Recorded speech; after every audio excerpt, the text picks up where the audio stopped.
Hello everybody and welcome back to my channel. My name's Nicola and I blog over at thefrugalcottage.com all about budgeting, money saving, investing and lots of things in between.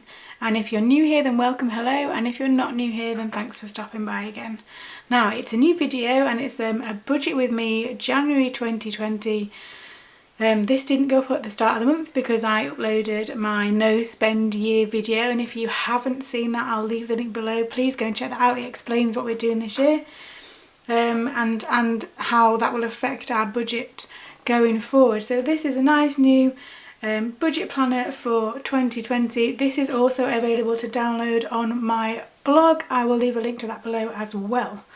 So first is my monthly overview. I'm just going to put my little stickers on here. If you've watched these before you'll know I have various stickers. So the first one I've got there is the best one. It's payday, which will be on I think the 24th this time, so that goes there.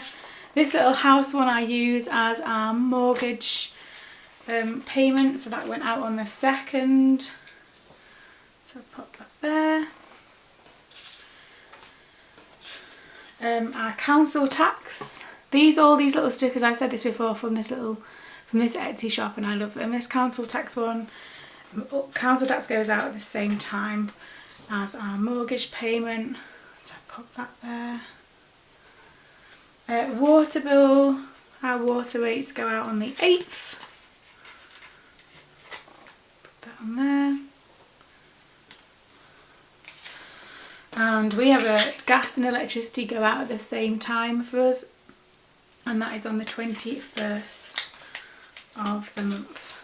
So for this page, this is just an overview of kind of bills, I suppose, and the important one, which is payday. But that's our bill set up there for January.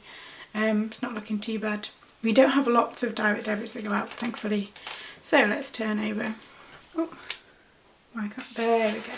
So monthly budget, so the ones I talk about with you guys are our variable expenses, so I'll just zoom in. These are the ones that I use the cash envelopes for if you're new here. And now again, because we're doing something slightly different this year, there are going to be less categories, or there's going to be less categories with money in there anyway. So the first one is food, and our food bill. Is that zoomed in enough? I'll just do that slightly more. And then wait while my camera thinks about it. Okay, so our food bill is going to stay the same. For this month it's going to stay at £250. Now the only sticking point, and if you've watched my other video you'll know that we're not spending money on eating out or anything, so that might not be quite enough, but we'll see. I'm hoping to stick to that. We generally kind of hover around that mark, but we'll see for that. So the second category is petrol. I drive to work, so that is actually going to increase slightly to £150 because I find that I keep going over. It has been £120 a month for quite a long time, but now that petrol prices are creeping up and I'm going kind of more places around in the week, I'm finding that the £120 doesn't actually stretch. So I'm going to change it to £150 and see how that goes. Miscellaneous, so for November and December miscellaneous was at £150, and that was to obviously incorporate the holidays, but this is going back down to £100 from now on. And the miscellaneous budget is everything that doesn't kind of fit in anything else, so all household products go under there, the cats things go under there, anything that is kind of home related, I suppose, or doesn't really fit anywhere else, goes in our miscellaneous category. I did used to have more variable expense categories and more cash envelopes, but it got to the point where it was quite confusing to kind of track everything, and so I kind of merged loads of them together and put them under this umbrella of miscellaneous rather than having lots of them, and that's worked really well for us. So we're going to keep that as now. And then children, so I have 2 children, I have 2 boys. Children, and their budget stays unchanged at £100 a month. And then the last 2 variable expenses that I normally put in here, and I will write them down, is eating out is normally one. Eating out. And that's normally at £40 a month I budget for that, so that's kind of popping to Costa, which I like, or kind of just out for lunch. But this month, and if you've watched my other video, that's going to be at 0, and the clothes is the 6th one for us. And again, this is normally at £40 a month, but for this month it's also going to be 0. Now, in terms of clothes shopping, I'm not a fan of clothes shopping anyway, so that's not a hardship. However, and again, I talked about this in the other video, if the boys need new clothes or new school related items or whatever, that they'll get those, but it comes out of their children bit instead, rather than the clothes bit, which is down here, look. Okay, so they're my new planned expenses for this month for the budget. So what does that add up to? 250, 354, 5, 6. So that adds up to £600, which is quite a nice round number actually. So here's hoping we can stick to that.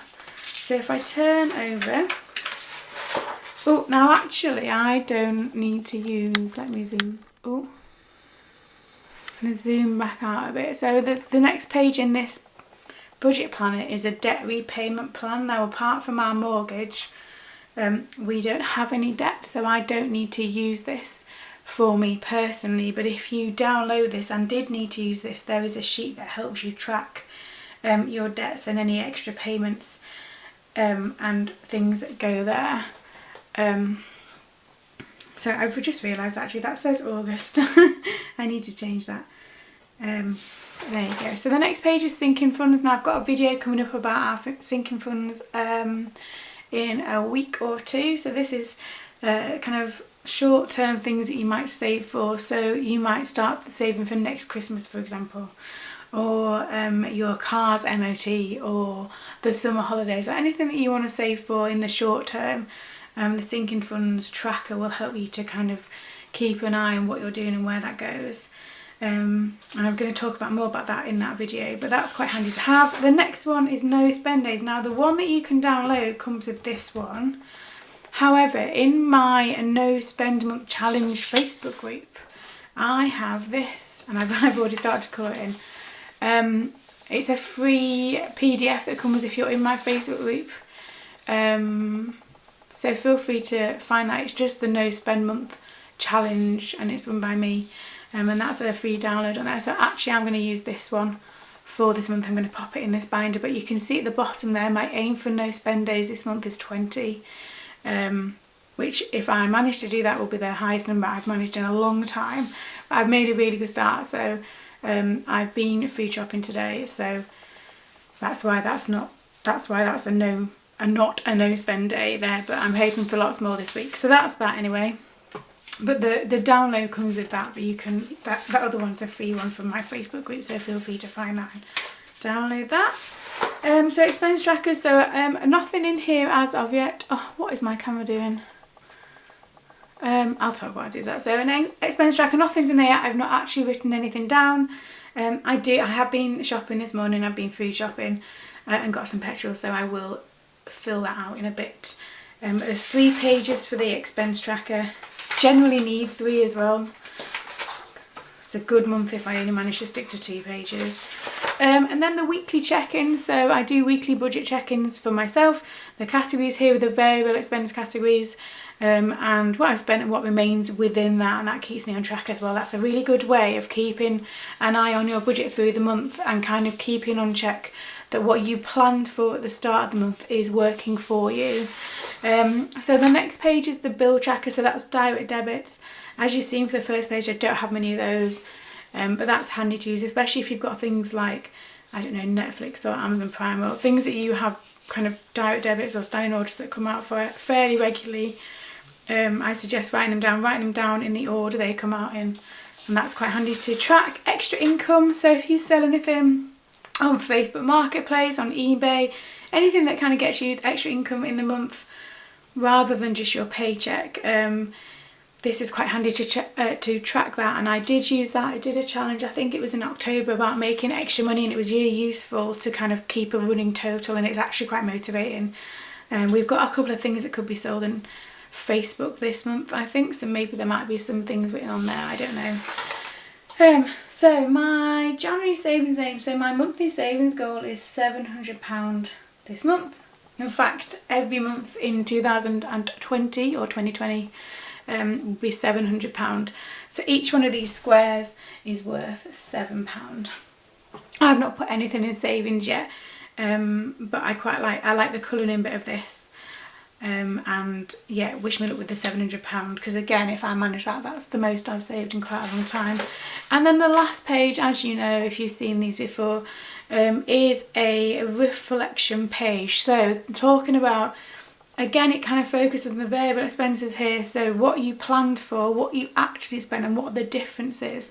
And if the difference is really, like if you've gone really over budget, then this gives you a chance down here. So if it says things to do differently in February, if something's gone really over budget, then it gives you a chance to kind of reflect on that and also think about what you might change to make that more positive or under budget in the next month. And I find that really useful to kind of look back on and see where my spending kind of triggers are, if you like. And with the no spend days, it shows a pattern. So the last couple of months I've always spent on a Tuesday, and that's because I'm not at work, so it's easier to spend obviously because I'm not at work.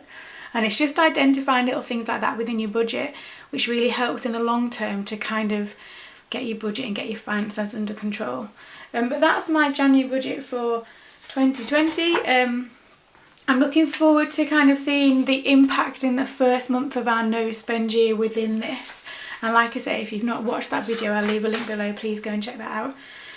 And if you want to download this planner, I'll leave a link as well, that is available there. And that is about it for this video. So thanks for joining me. Please don't forget to subscribe and like. I've got lots of new videos and new content coming for you in the next few weeks. And yeah, I'll see you very soon.